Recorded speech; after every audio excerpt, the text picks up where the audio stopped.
जय द्वारकाधीश, जय श्री कृष्ण। दर्शकों, द्वारका शहर भारत के गुजरात राज्य के देवभूमि द्वारका जिले में स्थित एक प्राचीन नगर है, जो कि अहमदाबाद से 439 किलोमीटर की दूरी पर है। द्वारका गोमती नदी और अरब सागर के किनारे ओखामंडल प्रायद्वीप के पश्चिमी तट पर बसा हुआ है। यह हिंदुओं के चार धाम में से एक है और सप्तपुरी सबसे पवित्र प्राचीन नगर में से भी एक है। इसी शहर में द्वारकाधीश मंदिर है, जिसे जगत मंदिर के नाम से भी जाना जाता है, जो भगवान कृष्ण को समर्पित है। 5 मंजिला मुख्य मंदिर चूना पत्थर और रेत से निर्मित अपने आप में भव्य और अद्भुत है। माना जाता है कि 2200 साल पुरानी इस वास्तुकला का निर्माण श्री कृष्ण के प्रपौत्र वज्रनाभ ने किया था, जिन्होंने इसे भगवान कृष्ण द्वारा समुद्र से प्राप्त भूमि पर बनाया था। मंदिर के भीतर अन्य मंदिर भी हैं, जो सुभद्रा, बलराम और रेवती, वासुदेव, रुक्मिणी और कई अन्य लोगों को समर्पित हैं। जन्माष्टमी की पूर्व संध्या पर द्वारकाधीश मंदिर हजारों भक्तों द्वारा पूजा और अनुष्ठान से सजाया जाता है। यह मंदिर आपको आंतरिक शांति और पवित्रता में बदल देता है। मंदिर में जाने से पहले आपको बता दें कि मंदिर में मोबाइल, कैमरा आदि अंदर ले जाने की अनुमति नहीं है, इसलिए बाहर से ही फोटोग्राफी की जा सकती है।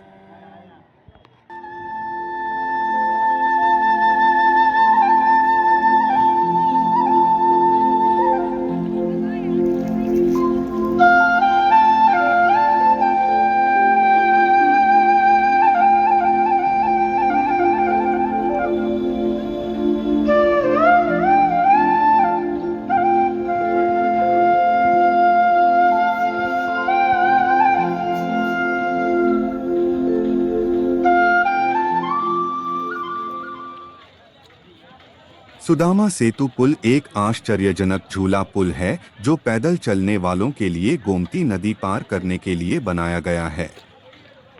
इस पुल का नाम भगवान कृष्ण के बचपन के दोस्त सुदामा के नाम पर रखा गया था। इसका उद्घाटन 2016 में गुजरात की सीएम ने किया था। सुदामा सेतु द्वीप पर प्राचीन जगत मंदिर और पवित्र पंचकुई तीर्थ को जोड़ता है, जो पौराणिक पांडव भाइयों से जुड़ा हुआ है। मोरबी में हुए पुल हादसे के बाद इस पुल को अब बंद कर दिया है।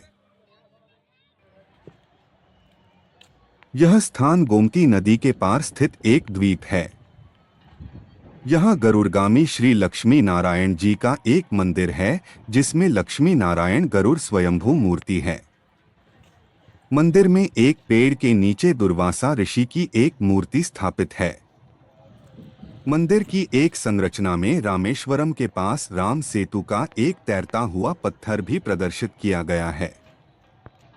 इसी स्थान के पास 5 कुएं हैं, जिसे 5 पांडव कुआं या पंचनंद तीर्थ कहा जाता है।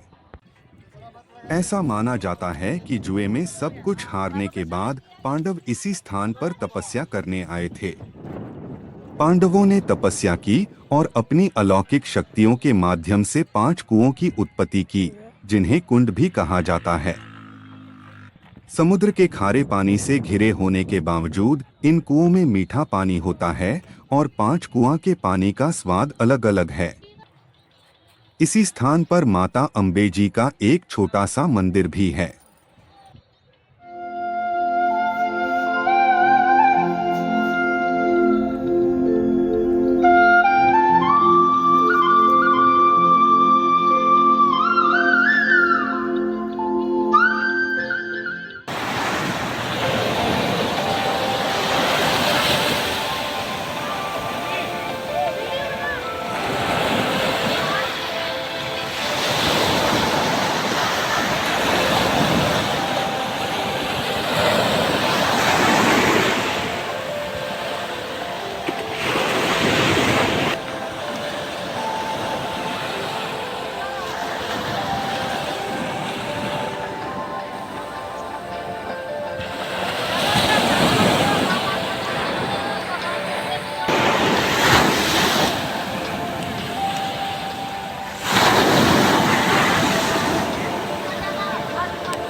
श्री रुक्मिणी देवी मंदिर भगवान कृष्ण की प्रमुख पत्नी रुक्मिणी को समर्पित है, जिन्हें माता लक्ष्मी का अवतार माना जाता है।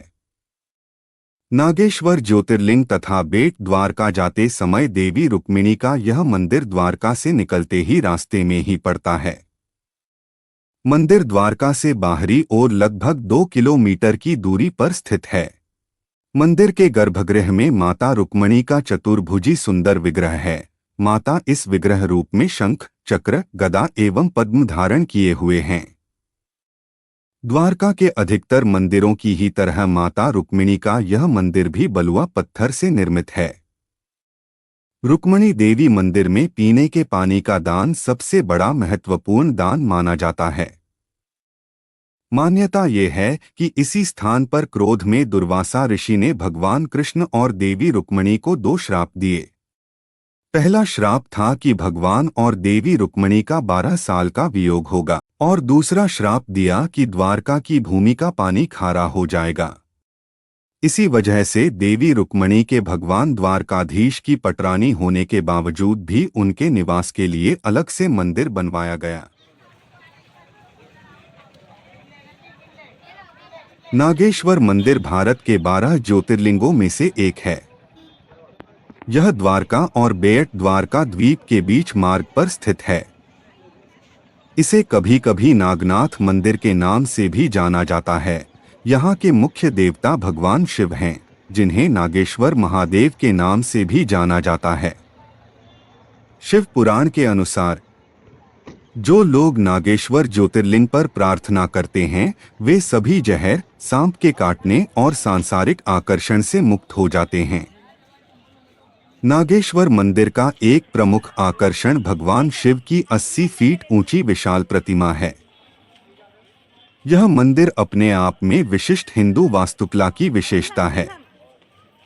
नागेश्वर शिवलिंग पत्थर से बना है, जिसे द्वारका शिला के नाम से जाना जाता है। इस पर छोटे छोटे चक्र बने हुए हैं। यह 3 मुखी रुद्राक्ष के आकार का होता है। महाशिवरात्रि के त्योहार पर नागेश्वर ज्योतिर्लिंग मंदिर में भव्य उत्सव मनाया जाता है।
गोपी तालाब द्वारका से 21.5 किलोमीटर दूर स्थित है। यहाँ की आसपास की जमीन पीली है। तालाब के अंदर से भी पीला रंग की मिट्टी निकलती है। इस मिट्टी को गोपी चंदन कहते हैं। किंवदंती है कि यह झील भगवान कृष्ण की बचपन की स्मृति हुआ करती थी, जहाँ वह गोपियों के साथ नृत्य किया करते थे। कहा जाता है कि कृष्ण से दूर रहने की बेचैनी में वृंदावन की गोपियां आखिरी बार उनके साथ नृत्य करने यहाँ पहुंची थीं। इस प्रकार उन्होंने देवत्व के इस नृत्य के दौरान अपने जीवन का त्याग करने और मिट्टी में विलीन होने की पेशकश की। गोपी तालाब के आसपास कई छोटे छोटे मंदिर हैं, जो भगवान श्री कृष्ण जी को समर्पित है। मंदिरों में राम सेतु से लाए हुए पत्थर रखे हुए हैं, जो पानी में तैरते हैं। यहाँ लगभग सभी दुकानों में गोपी चंदन बिकता है।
रुपया, छोटे बड़े सबका 20-20 रुपया निकल के रखना हाथ में।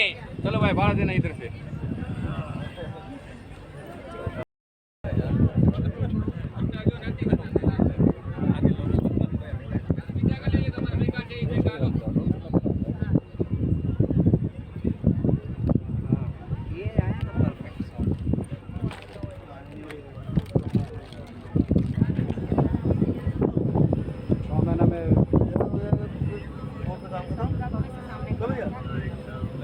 तो यार उन्हें भाई बोर्ड का काम खत्म हो जाएगा।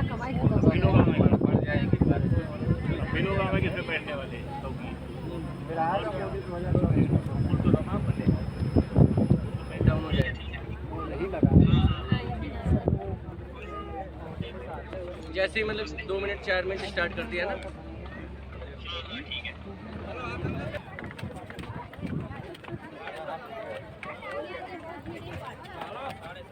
बेट द्वीप द्वारका के मुख्य शहर से लगभग 30 किलोमीटर दूर स्थित एक छोटा द्वीप है जो ओखा के विकास से पहले इस क्षेत्र का मुख्य बंदरगाह था, जिसे बेट द्वारका या शंकोधर भी कहा जाता है।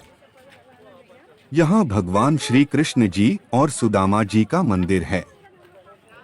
इस मंदिर में कृष्ण और सुदामा की प्रतिमाओं की पूजा होती है। भेंट का मतलब मुलाकात और उपहार भी होता है। दरअसल ऐसी मान्यता है कि इसी स्थान पर भगवान श्री कृष्ण की अपने मित्र सुदामा से भेंट हुई। सुदामा जी जब अपने मित्र से भेंट करने यहाँ आए थे तो एक छोटी सी पोटली में चावल भी लाए थे। इन्हीं चावलों को खाकर भगवान कृष्ण ने अपने मित्र की दरिद्रता दूर कर दी थी। इसलिए यहाँ आज भी चावल दान करने की परंपरा है। ऐसी मान्यता है कि मंदिर में चावल दान देने से भक्त कई जन्मों तक गरीब नहीं होते। मान्यता है कि द्वारका यात्रा का पूरा फल तभी मिलता है जब आप भेंट द्वारका की यात्रा करते हैं।